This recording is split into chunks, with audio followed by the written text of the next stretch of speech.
Hello again, this is Christine from Remake and we're on to our last 3 sessions in our Repair Cafe series. Today we're going to look at waistbands and how to adjust them. Probably particularly good at this time of year, just after Christmas, when we all need a little bit of ease in our waistbands. One thing I would say before we start looking at this in detail is that these adjustments that we're going to do in the next 3 videos are quite simple ones. And I wouldn't recommend trying anything too ambitious unless you're quite a good sewer.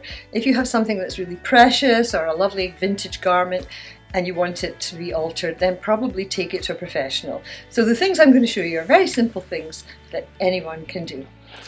Okay, so waistbands. We're going to start by talking about jeans. Now, they're not the easiest things to alter in the waistband because they have these, which are undone. They have these riveted on buttons. Now you can't move them unless you've got a machine for riveting. However, if you have a waistband problem with your jeans and you need to move the button, you can just cut these out. And I'll show you one that I did. Here's one I did earlier in the good tradition. So these jeans, the button actually broke, so I replaced it with a normal button. And once you've done that, then you've got a little bit of leeway in terms of adjusting your waistband. Now you can't move your button by a huge amount because obviously it will disrupt the zip. But if you can see where that one is, I could potentially move it to about there. The zip will still function normally, and I've probably taken that waistband in by about 1 inch. Similarly, you could move the button nearer to the edge, and again, you still would get away with that. There's not an awful lot you can do in terms of moving buttons because you've always got a zip or something else in place. Okay, so here's a little mock-up I did so you can see better using a lighter colour. So here I've put a button on a pretend waistband, and as you can, there would be a zip here, and as you can see, that sits quite nicely, but I would still have the potential for taking that waistband in a little by moving the button to here, or by letting it out a little by moving it closer to the edge. Now if you don't know how to sew on a button, there's a video for that already on our website. So moving the button is the simplest way of adjusting a waistband, but that may not be enough.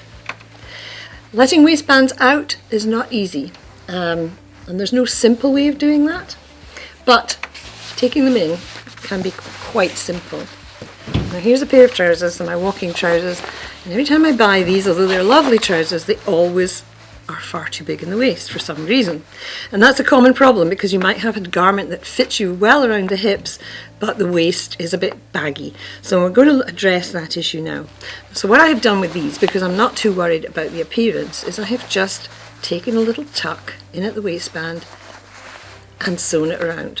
And again, I'll show you on my little sample. So if we were to do this waistband, what we would do would be go to the seam, the side seams, and just fold a little tuck, like that. I'll show you that again. Just tuck it over, stick a pin in it,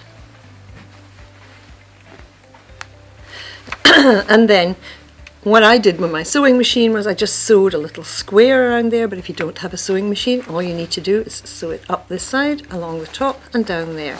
Now you will not get a perfect smooth finish if you do that, obviously, because you have made a tuck. But if that doesn't matter to you on your garment, that is probably the simplest way to take it in. And as you can see on these, even though there is a pocket there, it's barely noticeable. And since I usually have a jumper on, it doesn't really show anyway. Okay, so that's the second way of taking in a waistband.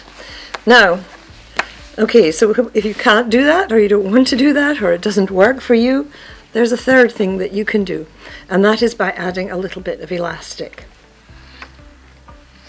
Now, in an ideal world, what you would do would be you would open up the waistband and you would put the elastic inside, but that may not be possible. For example, if it's a pair of jeans, you cannot open the waistband because it always has a label on the back and it has belt loops and it just becomes too complicated. So there is a way of doing it without any complicated sewing.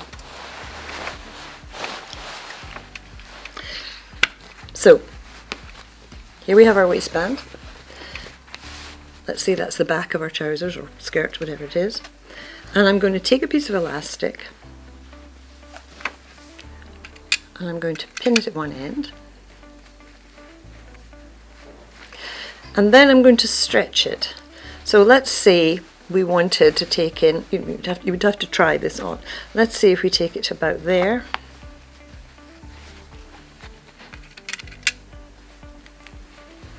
And I pin it there.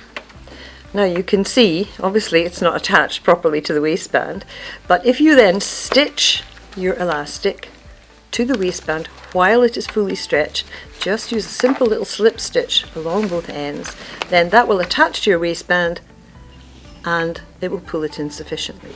Now that's a really handy thing because lots of women's clothes, I think, often have a loose bit of waistband at the back. I don't know, some manufacturers never seem to get that right, and that will help you to solve that problem. So that's really about all we can do with waistbands. Letting them out is another issue, so maybe you just have to buy a bigger size next time. So I've pinned the elastic and now I'm going to start sewing. So I've started my sewing there, and the important thing is that you keep the elastic at full stretch the whole time you're sewing. So it's quite, you've got to hold it quite firmly. And then I'm just going to do little slip stitches along. So it's into the fabric, into the elastic, keeping it stretched all the way. If you're doing this on a sewing machine, it's easier because you can, it's easier to keep it stretched. On the other hand, you will see the stitching on the other side. So there we are, just little slip stitches. It takes a wee bit, and it's quite tricky sometimes to get the needle into the elastic, but it does work. Okay, so I've now sewn the elastic piece on all the way along. I'm holding it stretched out. If I release it, so you can see it is gathering in the waistband slightly. And obviously as you wear it, it will move a little. This is a brilliant thing to do with kids' trousers. You know, you may have a tall, skinny child who needs long trousers, but they're always too big in the waist. A very easy way to fix that problem. It's also good for adults.